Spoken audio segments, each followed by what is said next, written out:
out anymore. Feeling like I really don't deserve this. Life ain't nothing like it was before. Cause all I wanna do is just hold somebody, but no one ever wants to get to know somebody. If you go and look under the surface, maybe I'm a little insecure. That's okay. You know that's okay.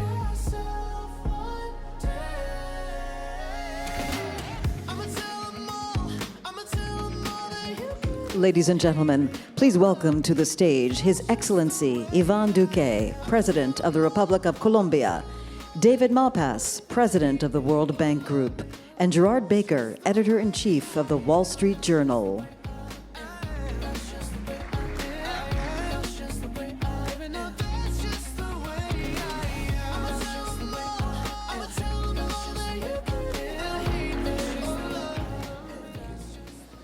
Good afternoon.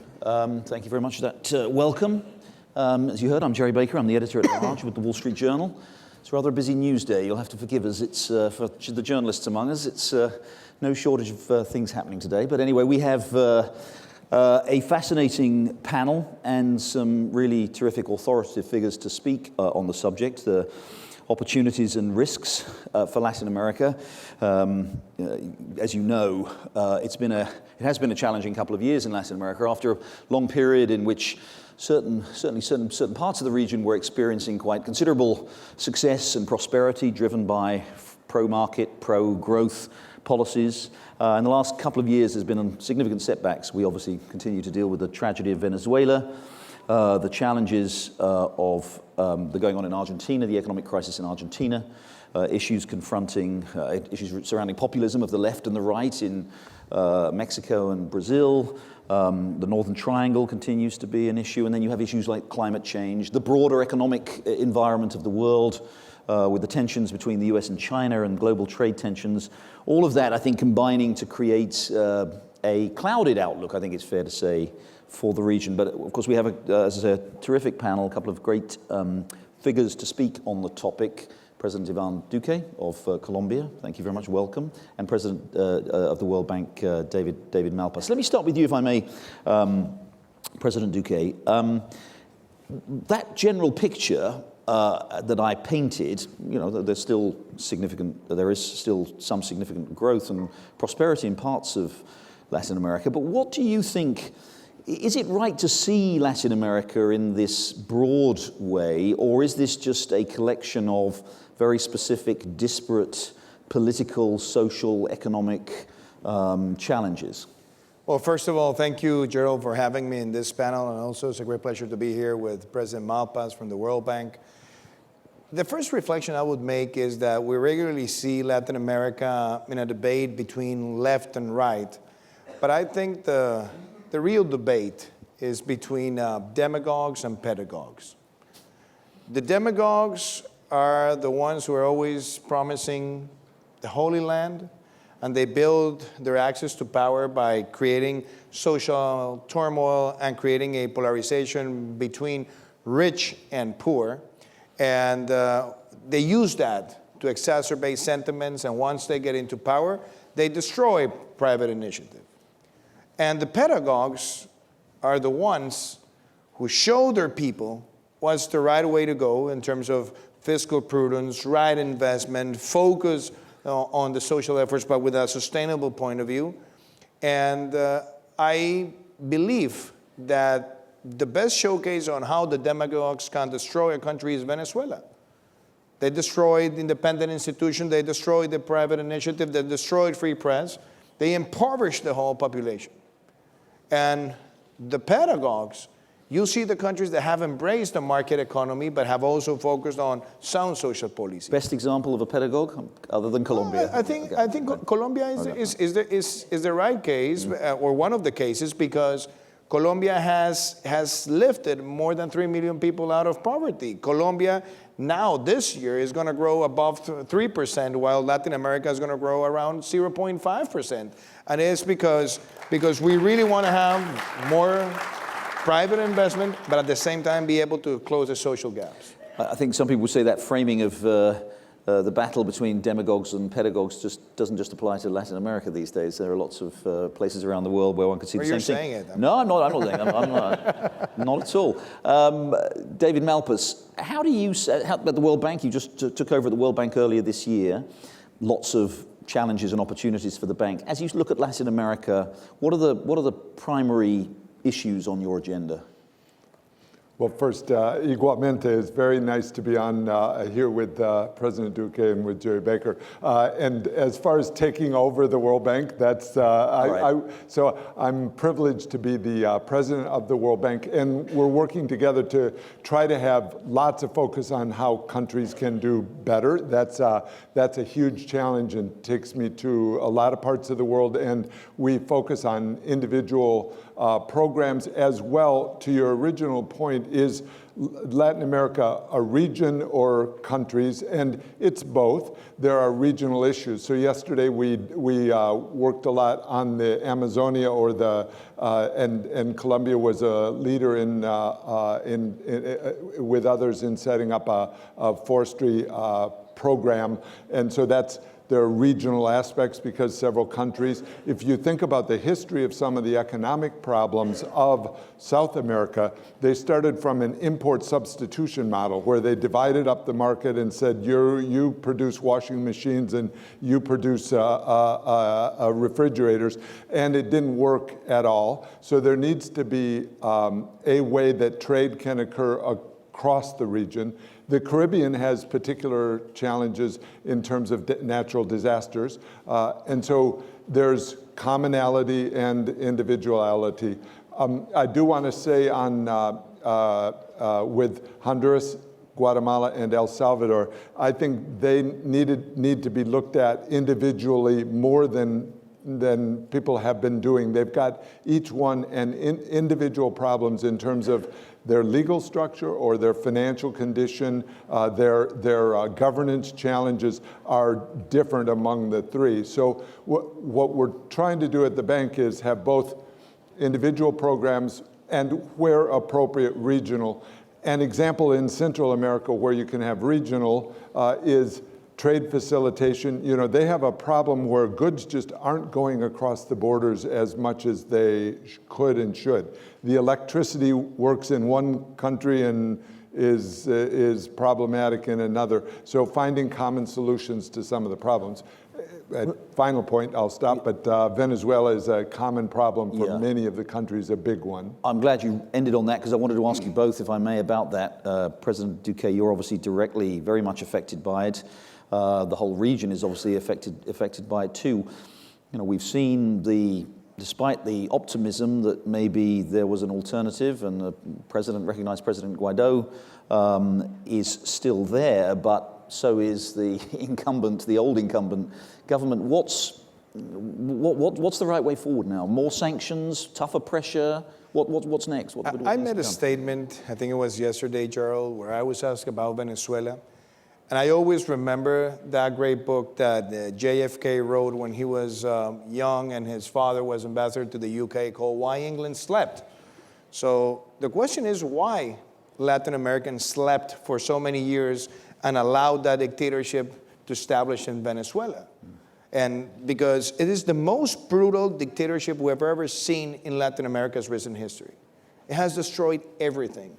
And we have seen more than 4 million people leave Venezuela.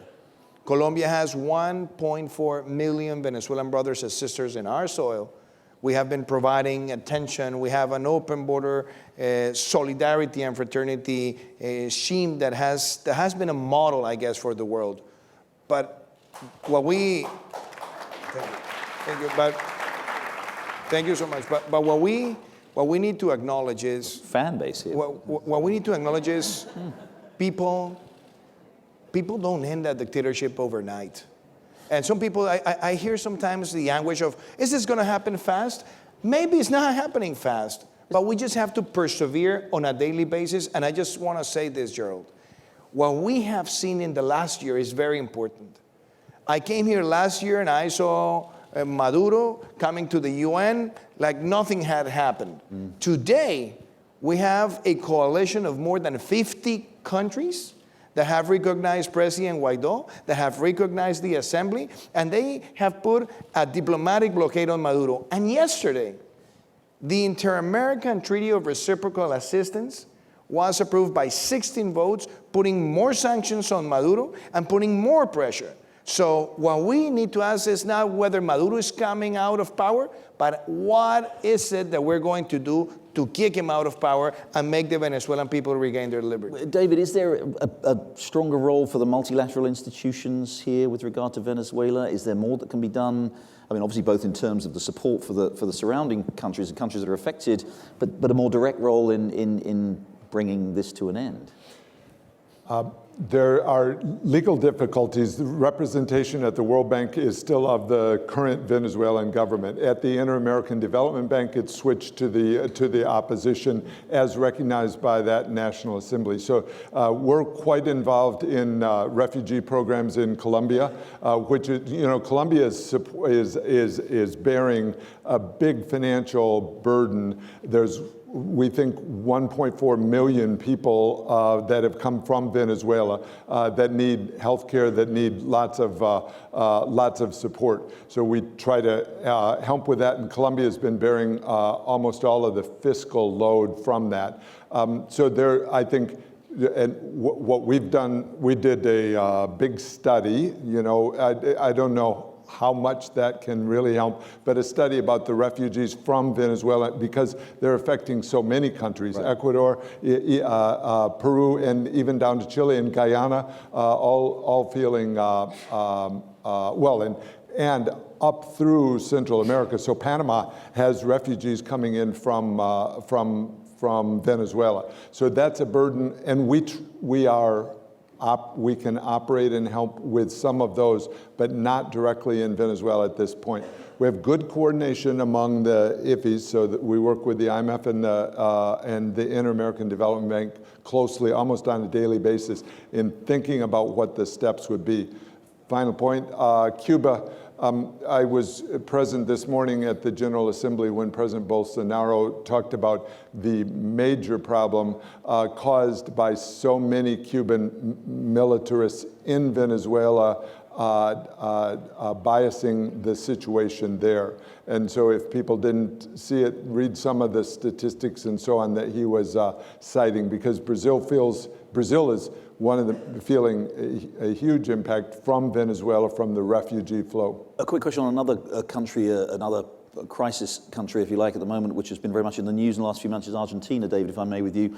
We've got the election, which seems to be largely a formality and maybe headed in the direction of the demagoguery that President Duque was talking about. But we've seen a tremendous depreciation of the currency and all of the characteristics that we're used to of a full-scale financial crisis. I know I'm sure you don't want to make matters worse, President Malpass, but tell us how you see Argentina right now and what the prospects are there.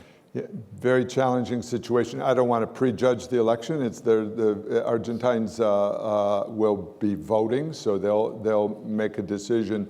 If the economic program goes sideways or backwards, that's bad for Argentina. There's already some impact on Uruguay now onto Brazil, because Argentina was one market. It's one market with its neighboring countries. So that there's already some spillover negative effect. My own take on this, Argentina had a period of time where there was an opportunity to make very strong economic reforms with the support of the international community in terms of money. Fortunately, the World Bank had not put in as much. IMF has put in a lot of money that will be difficult in terms of the burden on Argentina going forward over the next few years. But the critical step is countries, when they have the opportunity, there's a moment in time when maybe the world was growing faster in 2017, 2018, to really grab on and make changes. And my sense is they didn't do that as much. For example, on trade, their policy seemed to be more of trade, some protection for industries.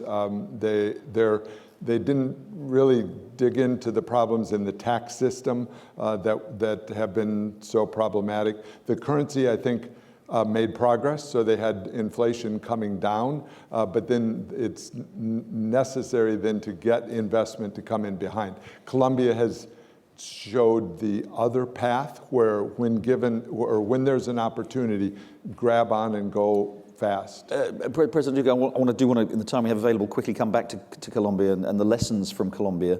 But let me just ask you also about this broader global challenge of the broader challenge that faces the global economy of trade right now. Now, when two superpowers, the US and China, clash as they do, the rest of the world obviously cowers in uncertainty. There was some possibility, I think, and some people expressing the hope that maybe, if there was going to be a very tense trade war between the US and China, that China may seek to source more of its agricultural imports perhaps from Latin America, and that there might actually even be some benefits for Latin America. How do you see this playing out? My general take is that trade wars only make things worse for the global economy. And the reason why is because trade wars always have an impact on economic growth. They deaccelerate economic growth in those who engage in the dispute. Now, since the world economy has become so much intertwined and so global, you have countries that are the #1 demanders of commodities, and such is the case of China. Let's talk about that. China represents maybe 40% of the global demand of coal, maybe 40% of demand of nickel, maybe 40% of the demand of iron, and you can keep on mentioning more products. So if the Chinese economy deaccelerates, the developing countries that are the suppliers of those products immediately deaccelerate the same. And in the case of Latin America, we're seeing that this year. There is a deacceleration in many countries that are highly exposed to trade with China. And in the case of a country like Colombia, I think Colombia has been able to diversify more our exports. Our exports as a share of GDP is around 16%, so that means we're not highly exposed on exports as a percentage of GDP, and we have been able to move internal demand. But in a nutshell, I think the trade wars are really affecting developing countries. And I must say that maybe the lesson that has to be thought for the future years is that, yes, I think a trade agreement between the US and China is beneficial for the world. But I think if happening, it has to happen fast. Otherwise, it will affect the global economic growth. President Malpass, very, very quickly, because we are running out of time. Climate is on everybody's mind this week here in New York, and it was on everybody's mind last month when we saw those tremendous fires in Brazil. It was a big hot topic at the G7 meeting, excuse the pun. But what's the World Bank's, what's the role of, again, the IFIs, the multilateral lending institutions, to try and address some of the underlying challenges that, President Bolsonaro has obviously talked about, but the West, as we used to call it, seems to be so keen to deal with. What's the role for the bank there? Well, it's a big role. It's one of the biggest funders of various aspects of environment and climate. There's the World Bank is committed to $200 billion of climate co-financing over the next 5 years, and so that takes many forms across a range of programs. Some of them are adaptation and resilience, very important programs as countries' situations merit. I mentioned earlier the Caribbean having big challenges from natural disasters. And so that's one aspect, and there are even within that the need for insurance kinds of products, for structuring kinds of products. I was in Mozambique in March or in April after the cyclones, and the areas of Mozambique that had built drainage systems came through very much better after the cyclones. Just yesterday, we announced, I was with Bill Gates nearby, and we announced funding for the agricultural initiative program that's looking for more sustainable ways to do agriculture. So really what I want to capture is the breadth of the effort being done, and it works with countries on their needs within the environmental framework. China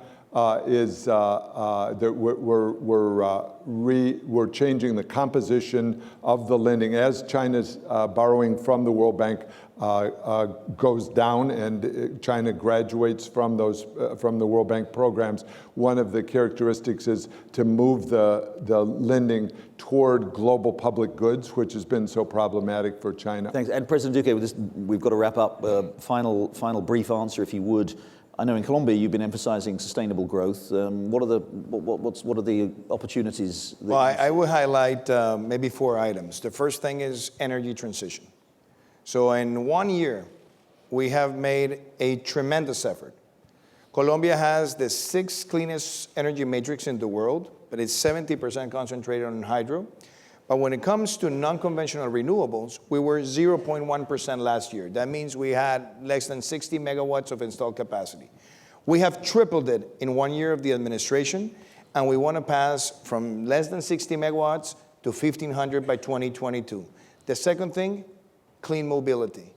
So we introduced the electric car bill, and now we're making the transition. The third thing, stop deforestation. For the first time in 7 years, we got deforestation to be reduced 17%, and we want to do even more day by day. And last but not least is how do we take the concept of sustainability to different lines of production, primarily on the cattle and the beef sector. We are trying to get to 100,000 hectares with silvo pastures, reducing the size that was used for the cattle industry, have more rotation, but at the same time, be more effective in capturing greenhouses emission. Those 3 lines are very important for Colombia, and I must say, last but not least, the Amazon. The Pact of Leticia, when we got 8 countries to sign the pact. And I think our goal is to dramatically reduce deforestation, have better knowledge sharing, and provide the indigenous communities the payment for environmental services. Ladies and gentlemen, 25 minutes, a very quick tour of Latin America, or at least some parts of it. We're out of time, unfortunately, but please join me in thanking our guests. Thank you. Thank you, Joe.